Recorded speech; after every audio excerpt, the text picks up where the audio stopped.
వీటన్నిటిని కూడా మళ్ళా పునరుద్ధరించడం జరిగింది. ఆ రోజు సాహిత్య అకాడమీకి సుప్రసిద్ధ సాహితీవేత్త కొలకలు రినాక్ గారిని ఇస్తాం. అలాగే మన నాటక అకాడమీకి గుమ్మడి గోపాలకృష్ణ గారు, సంగీత అకాడమీకి వందేమాతరం శ్రీనివాస్ ఇలాంటి పెద్దలను పెట్టి దాన్ని మళ్ళీ పునరుద్ధరించాం. కానీ ఈ గత 5 సంవత్సరాలు ఏం జరిగింది? 5 సంవత్సరాలు పార్టీ కార్యకర్తలు, వాటికి సంబంధం లేని వాళ్ళని తీసుకొచ్చి పెట్టి పార్టీ కార్యక్రమం ఉపయోగించుకున్నారు తప్ప 5 సంవత్సరాలు అకాడమీలో జరిగిన పని మాత్రం లేదని చెప్పి మాత్రం మనం చేస్తాం. అలాగే అధికార భాషా సంఘానికి ఎంతోమంది ఉద్దండలు పనిచేసిన ఓలాల గోపాలకృష్ణ గారి దగ్గర నుంచి అధికార భాషా సంఘానికి అధ్యక్షులు నియమించి వాళ్ళతో ఏం చేయించారు? అధికార భాష గురించి కాదు, ఎంతసేపు చంద్రనాయుడు గారిని విమర్శించడం కోసం ఆ భాషా సంఘం అధ్యక్షులు తప్ప వేరే లేని పరిస్థితి ఏర్పడింది.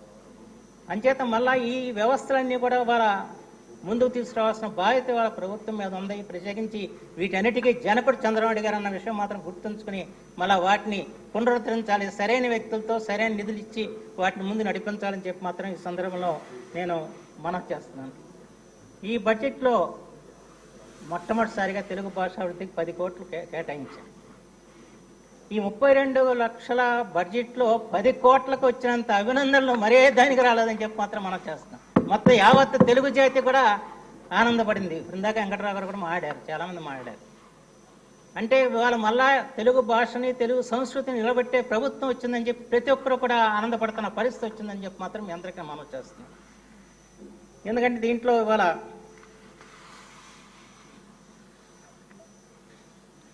ఒకటి మాత్రం నేను ఈ సందర్భంలో నారా చంద్రనాయుడు గారికి, పవన్ కళ్యాణ్ గారికి నేను చేసే విజ్ఞప్తి ఏంటంటే, ఈ రోజున మీరు కేవలం ఆంధ్రప్రదేశ్ సంబంధించిన నాయకులు కాదు, ప్రపంచంలో తెలుగు వారందరికీ నాయకులు అన్న విషయం మాత్రం తమరు గుర్తుంచుకోవాలని చెప్పి నేను కోరుతున్నాను. ఎందుకంటే ప్రపంచంలో తెలుగు వారందరూ మీ పదవులు ఉన్నా లేకపోయినా కూడా వాళ్ళ హృదయాల్లో ఉంది మాత్రం నారా చంద్రనాయుడు, పవన్ కళ్యాణ్ విషయం మాత్రం మనందరికీ తెలిసిన విషయం. ఆ రోజున చంద్రబాబు గారిని అరెస్ట్ చేస్తే మనకంటే కూడా మనకి ఇక్కడ నిర్బంధాలతో మనం ఇక్కడ ఉద్యమాలు చేయలేకపోయాం కానివ్వండి, ఇతర రాష్ట్రాల్లో కానీ ఇతర దేశాల్లో కానీ అక్కడ తెలుగు వారందరూ కూడా వీధుల్లోకి వచ్చి ఆయా ప్రాంతాల్లో ఉద్యమాలు చేసి మనకి బాసటగా నిలిచిన సంగతి కూడా వాళ్ళు మనం మర్చిపోకూడదని చెప్పి మాత్రం మనం చేస్తాం. అంచేత ఈ రోజున మనం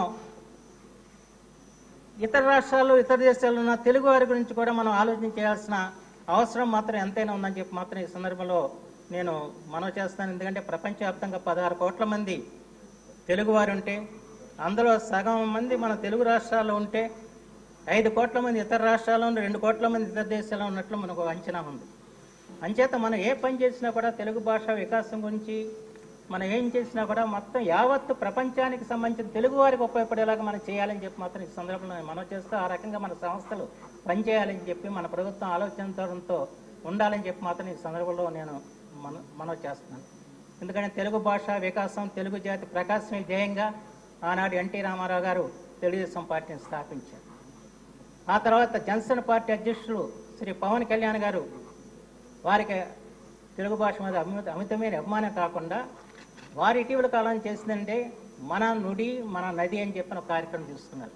అంటే నదుల్లో కాలుష్యాన్ని పారదోలి నదులను పవిత్రంగా ఉంచాలి, అలాగే నుడి అంటే భాష, మన భాష మనం కాపాడుకోవాలి, మన భాష పట్ల యువతరంలో ఆసక్తి కలిగించే గొప్ప పని మాత్రం ఆ రోజున పవన్ కళ్యాణ్ చేసి రాష్ట్రంతో కూడా తిరిగి అనేక మంది పెద్దలతో సమావేశాలు ఏర్పాటు చేసి ప్రత్యేకించి వారికి అభిమానులందరూ కూడా యువకులు కనుక యువకుల్లో భాష పట్ల అభిమానం పెంచేలాగా పనిచేశారు పవన్ కళ్యాణ్ గారు. ఇవాళ వారిద్దరి నాయకత్వంలో మళ్ళీ తెలుగు వికసించాలని చెప్పి మాత్రం ఈ సందర్భంలో నేను హృదయపూర్వకంగా నేను కోరుకుంటూ ఇవాళ అనేక విషయాలు మనం అలాగే ఈ సందర్భంలో మనం గుర్తు చేసుకోవాల్సిన అవసరం ఉంది. ఎన్నికల సభల్లో తెలుగు గురించి మాట్లాడింది ఎవరంటే ప్రధానమంత్రి నరేంద్ర మోడీ గారు, హోంమంత్రి అమిత్ షా గారు.